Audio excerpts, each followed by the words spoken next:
People move with the current as the Grand River flows towards Brantford, Ontario, on its way to Lake Erie.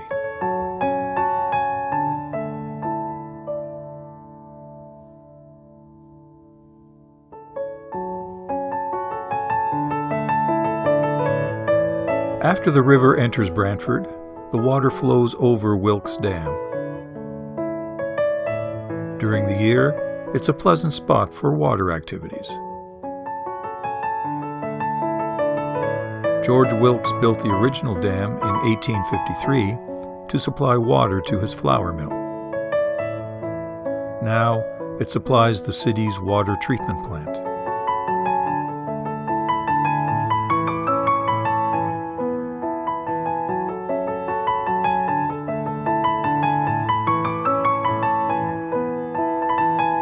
Usually, the river flow is tranquil.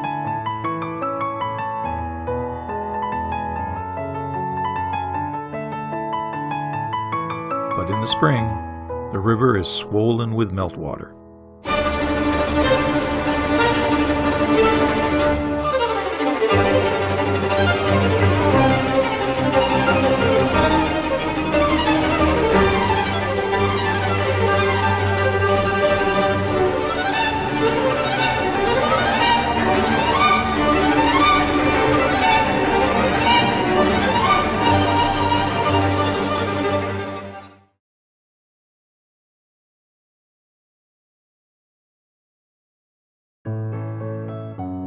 Alexander Graham Bell, the inventor of the telephone, moved to this house with his parents in 1870.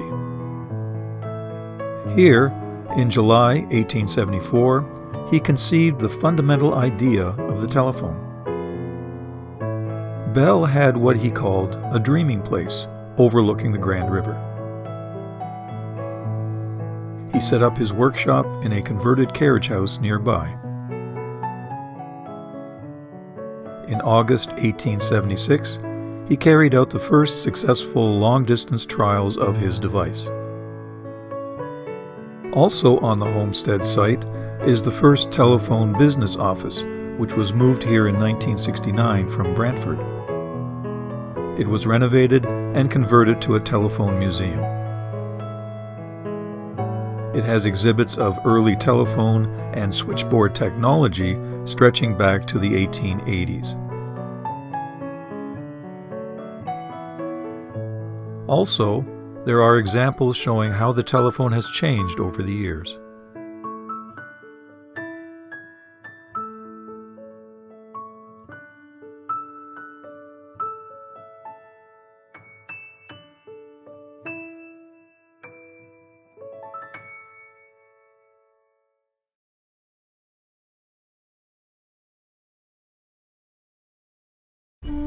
Chiefswood is the birthplace and childhood home of Emily Pauline Johnson, a world-renowned Canadian poet.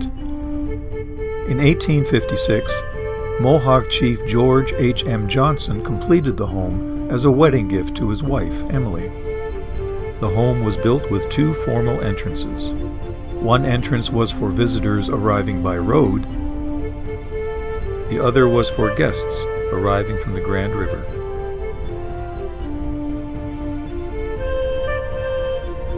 A drawing room was used for entertaining guests, and the family used it for reading, sewing, and playing the piano.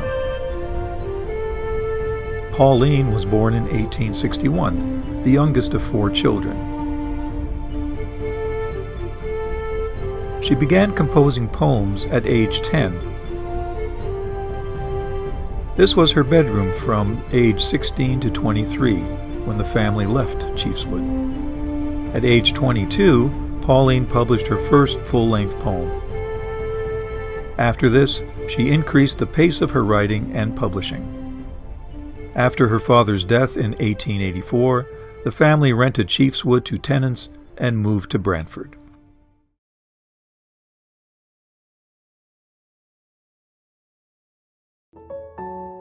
A house is reflected in the reservoir behind the Caledonia Dam. Fishing opportunities abound here, even in the chill of fall.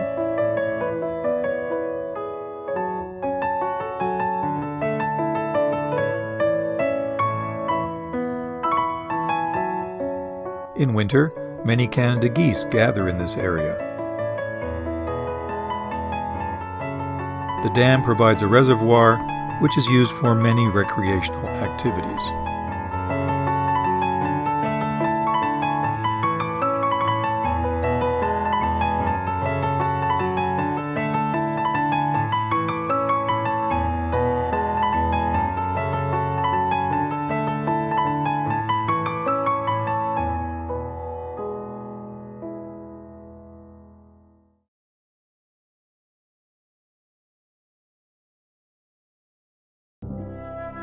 Ruthven Park is a 1,500-acre country estate near Cayuga.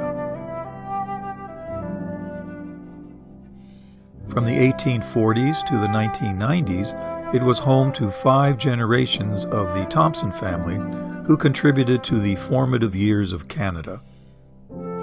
After some building renovations, an Edwardian garden was designed and added. The estate retains several nature trails and the family cemetery.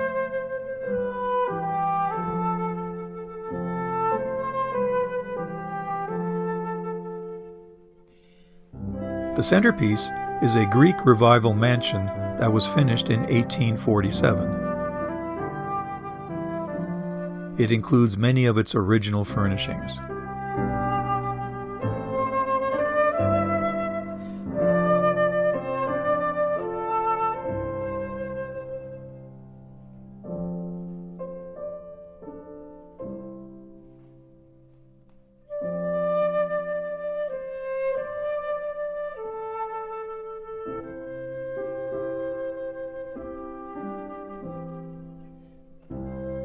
Ruthven Park imposed harmony on the untamed river landscape.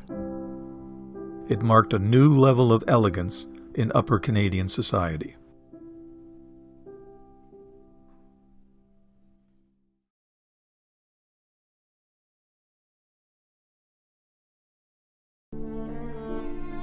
Near Dunnville, there is an old family cemetery that was used by the Anger family.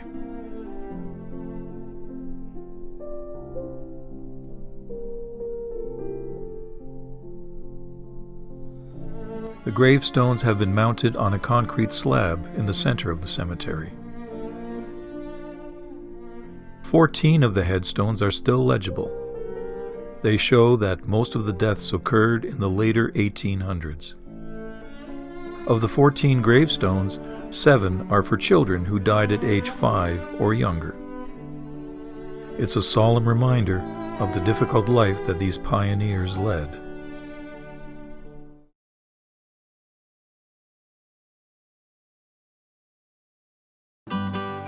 There is an unusual sight as you pass by the western border of Dunnville. Muddy is the winning contest entry by a 6-year-old boy for naming this statue of a mudcat. The mudcat is a type of channel catfish which is common in the Grand River here. It has been associated with Dunnville for a long time. At over 50 feet long, the statue is the largest of its kind in the world. A local artist built the statue as a project of the 5 Dunnville service clubs.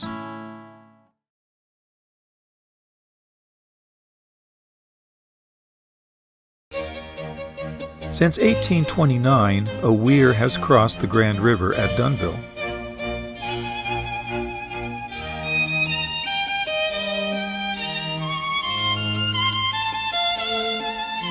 And the water still flows in the winter. Birds can take a rest.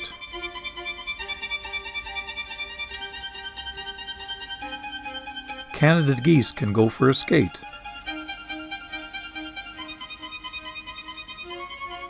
Or they can work on their balance.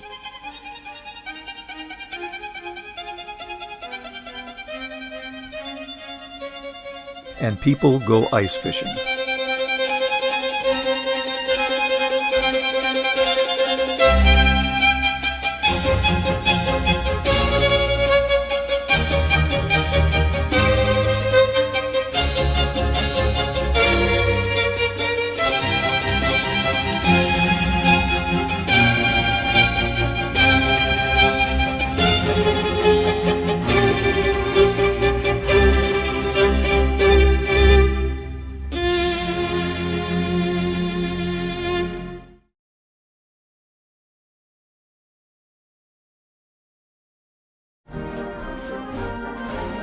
A rotating wind turbine seems to mimic the nearby airplane sitting atop a pedestal. During World War II, this was the site of a pilot training center, officially the No. 6 Service Flying Training School. The museum has a considerable number of artifacts and other memorabilia.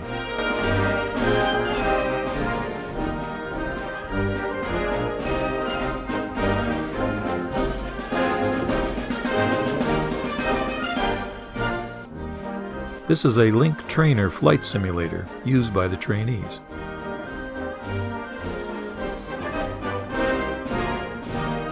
The museum houses a small collection of vintage airplanes and large-scale models. Here is a Yale training aircraft. Opened in 1940, a total of 2,436 pilots earned their wings here over 4 years of operation. Unfortunately, 47 men lost their lives here and 32 aircraft were destroyed in training accidents. Near the museum, a Harvard trainer is displayed over a memorial garden.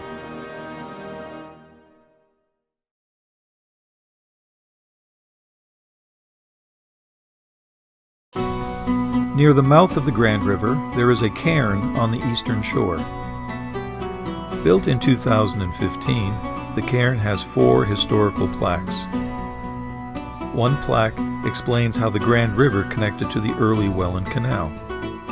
An old lock is still present close by.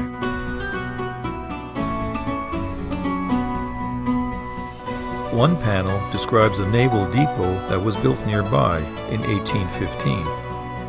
One tablet describes the search to find a cemetery related to the naval depot.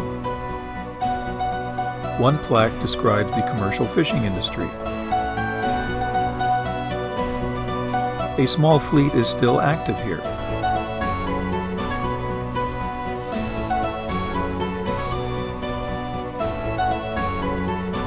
From here, you can see the outlet to Lake Erie.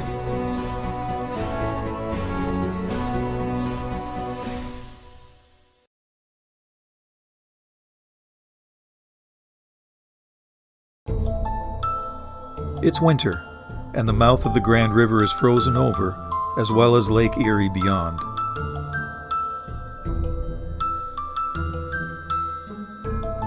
Winter leaves its sign on the water.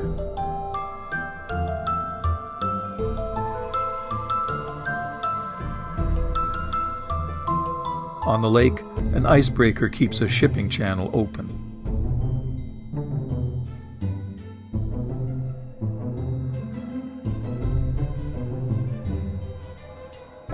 Extending into the lake, the pier is deserted, providing a stark solitude.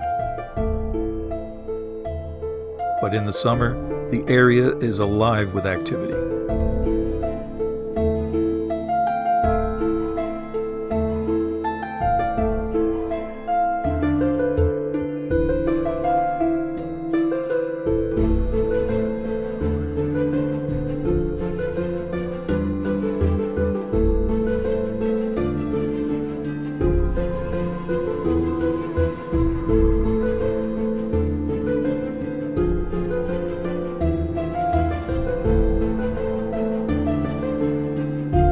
Here, the Grand River ends as its water flows into Lake Erie.